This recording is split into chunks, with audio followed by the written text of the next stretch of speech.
2A023079. Perkenalkan, nama saya Meka Sarita dengan NIM G2A023 082. Selamat pagi Mas Raffi. Apa kabar keadaannya hari ini Mas? Alhamdulillah sehat. Jadi kita berdua perwakilan dari kelompok, kita mahasiswa dari Universitas Muhammadiyah Semarang.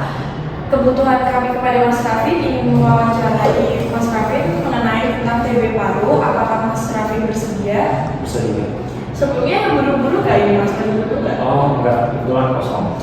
Baik, apa kita sudah bisa memulai wawancaranya? Bisa. Nanti Mas Raffi cukup menjawab tentang apa yang Mas ketahui saja ya. Baik.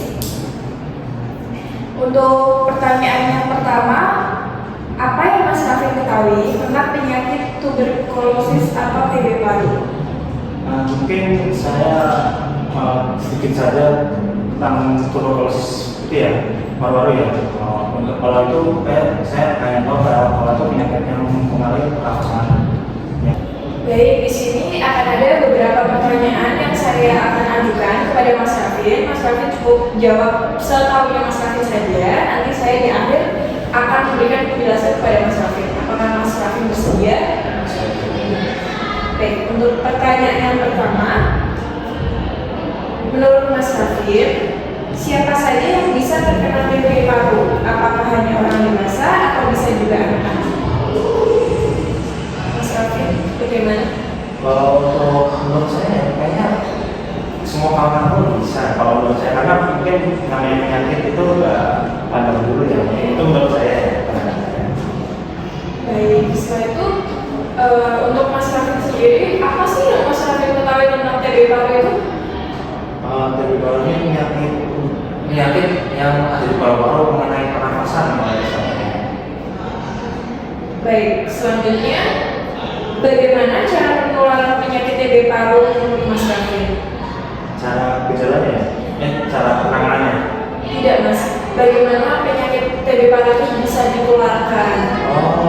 Kalau setahu saya udara itu bisa lewat udara ataupun dari bersinnya seseorang yang terkena itu menular. Menurut saya ya, kalau saya. Pertanyaan yang selanjutnya, menurut Mas Raffi, apa saja tanda atau gejala yang muncul pada orang yang menderita TB paru? Kalau menurut sendiri saya kurang tahu karena teman saya mungkin alhamdulillah tidak ada TB paru. Pertanyaan selanjutnya, menurut Mas Raffi, apakah TB paru bisa disembuhkan? Sangat bisa menurut saya. Selanjutnya, apakah Mas Raffi tahu manfaat vaksin BCG dalam mencegah TB?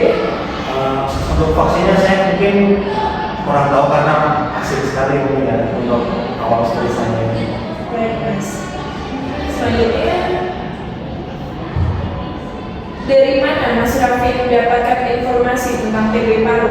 Misalnya dari tenaga kesehatan, media, atau dari teman atau orang-orang yang bercakap-cakap tentang si TB paru itu, atau mungkin memang Mas Raffi ada yang sempat terkena? Kalau itu saya tahu dari sosial media. Kebetulan mungkin ada beberapa yang laporan dan itu penyakit yang berbahaya.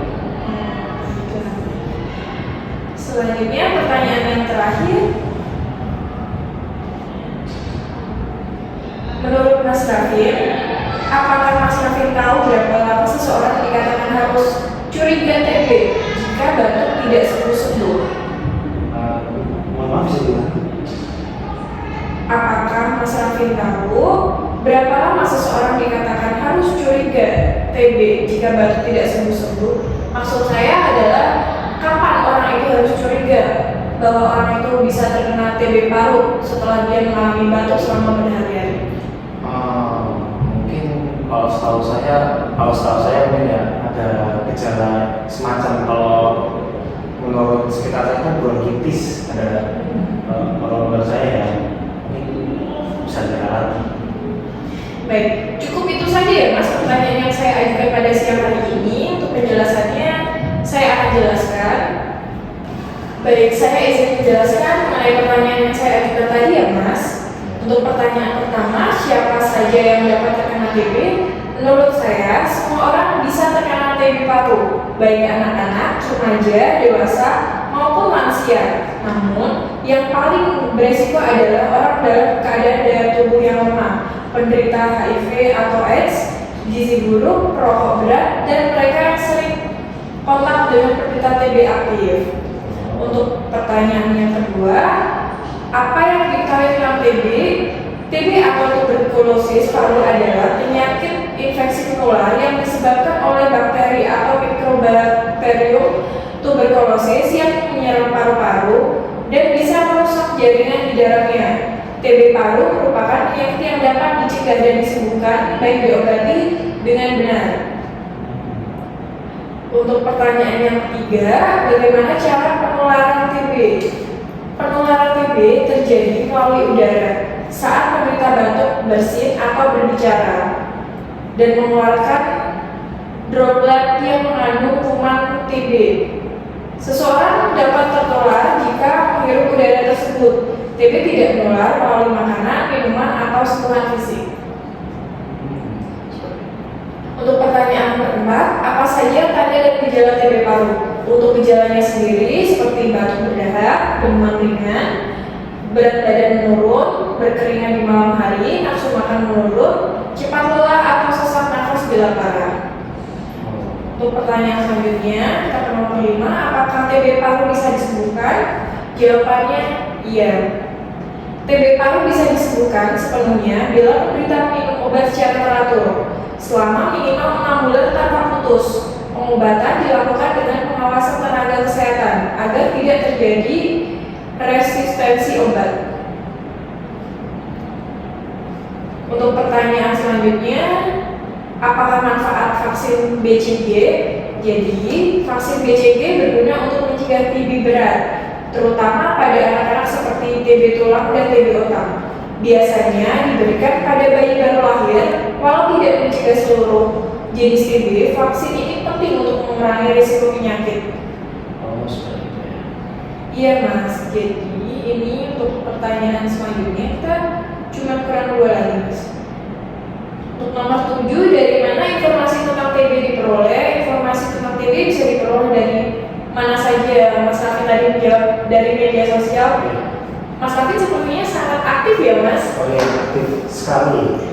Ya baik, informasi itu sangat penting. TB itu bisa diketahui dari sumber mana aja sih mas sebenarnya? Cuman kalau Mas Raffi misalnya dari sosial media, Mas Raffi harus mencari tahu lagi kebenarannya seperti apa agar Mas Raffi bisa lebih paham. Kita ke pertanyaan yang terakhir, apakah Anda tahu berapa lama seseorang dikatakan harus curiga TB jika batuk tidak sembuh-sembuh? Sebenarnya seseorang dikatakan perlu curiga TB jika batuk tidak sembuh-sembuh selama 2 minggu atau lebih, terutama jika disertai gejala seperti demam, penurunan berat badan, dan berkeringat di malam hari seperti apa yang saya sebutkan di awal tadi. Mungkin cukup itu saja mas penjelasan yang saya dapat berikan kepada Mas Rafin. Apakah cukup menjawab? Sudah cukup sekali menjawab. Apakah ada yang ingin ditanyakan lagi? Sepertinya ada. Baik, terima kasih untuk pertemuan kita hari ini ya mas. Terima kasih juga ya.